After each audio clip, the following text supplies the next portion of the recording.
What is going on, everybody? Welcome back to the channel. I'm Sean Davis. Make sure you guys hit that thumbs up button and subscribe here to the channel for more great content and coverage for the Los Angeles Lakers. And follow me on Twitter at Sean_DAVI.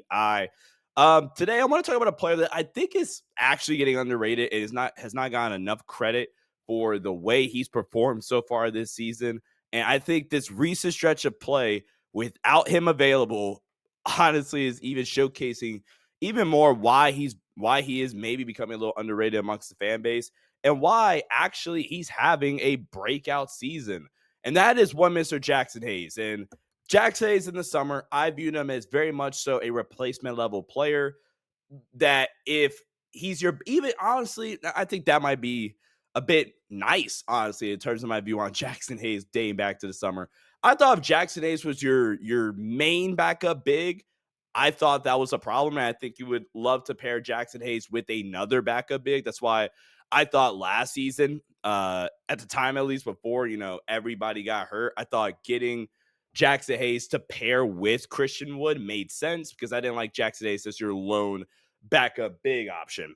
But based off how Jaxson Hayes has played this season, I think one, not only is Jaxson Hayes, who, if I recall correctly, let me pull up the Lakers cap sheet. If I recall correctly, Jaxson Hayes is up for he's going to be a free agent this summer. Instead of Jaxson Hayes being like a vet min guy again, I think Jaxson Hayes, I don't think he's quite, past the I don't think he's a double digit guy yet. But I definitely think Jaxson Hayes is worth for sure a taxpayer mid-level exception, maybe even plus that, honestly. Jaxson Hayes is a free agent. He'll be 25. Next season, he'll be 25. I can see Jaxson Hayes signing like a 2-year, $12 million contract. I think he's played well enough to where I think that's, warranted out of Jaxson Hayes' performance. I think he is now elevated himself from being honestly, one of two backup bigs on your roster to now legitimately being like, no, he's actually like, I feel really good about him as my backup big. Now, as my starting caliber big, I would probably still have some reservations about it, especially if you're not having a guy that is, especially if you're not having like another guy that's even of the same caliber as him coming off the bench. Not having that, I think, would also just severely hurt your roster build and things of that nature. But if we look this season, and we're only looking at bigs, and this is per the great guys over at B-Ball Index. So far this season, first off, Jaxson Hayes has grown leaps and bounds compared to last season and where we were at last season with Jaxson Hayes. If we were to look so far this season, only looking at bigs, only looking at like off-ball players or low activity players at the rim or bigs in the league this season that have played at least 500 minutes so far this season.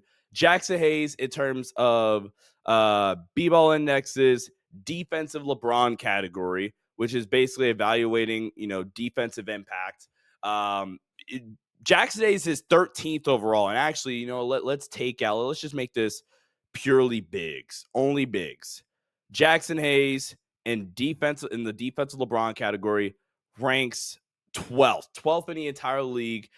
He's been used as an anchor big. Some notable names that Jaxson Hayes is ahead of. He's had a more data-wise impactful season than Isaiah Hartenstein, Ivica Zubac, Rudy Gobert, Derek Lively, Nick Claxton, Walker Kessler. He's even had a ever so slightly more impactful defensive season than Anthony Davis, right? And I still think we would all agree that Anthony Davis is a better defensive player. In terms of screening talent, Jaxson Hayes is 7th out of all bigs in the league. If we're looking at help defense talent, Jaxson Hayes ranks in the top 20 in that category. Like Jaxson Hayes, I think we need to get to a point where, and honestly, this might not come until next season. I think Jaxson Hayes at this point is currently significantly better. Like even if you look at rim defensive field goals percentage versus expected, Jaxson Hayes is 14th.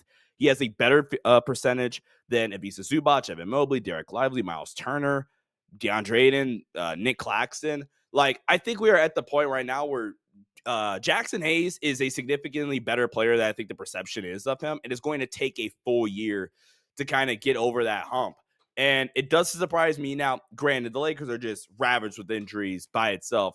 But if I described this on the pod the other day with Corbin, Jared Vanderbilt is the floor raiser. He's the guy that makes you like from, okay or good to, woo, this is really, really tough because of his defensive playmaking. Jaxson Hayes gives this team some level of a defensive floor because of his switchability, how much he's grown this season as a rim protector and as an anchor for the defense. I think he's gotten way better this season as a drop defender when they've gone to him in those situations. So just be able to play the 2-on-1 game in ball screen actions. He's already, super agile, super versatile, and athletic.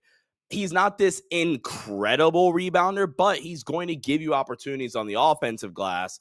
And then he is ever so slightly, and this is maybe by 0.2%, ever so slightly getting better as a short roll playmaker. So I think he has quietly broken out this season for the Lakers. That's a very major development because now if you could get him on like a 2-year, $12 million contract, if you want to make second-year player option, oh well.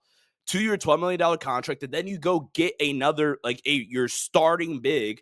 Now you have a really good big rotation with Jaxson Hayes and ex-big.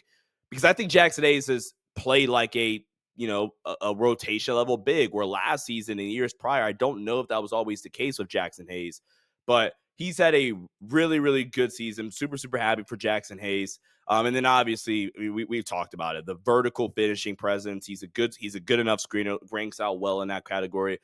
The lob threat with him and Luka is something that's missed. And honestly, I think for the rest of the season, it should just be Jaxson Hayes and Christian Coloco going forward. But guys, let me know what you guys think in the comment section below. Leave a like and subscribe to the channel. Follow me on X/Twitter at Sean_DAVI.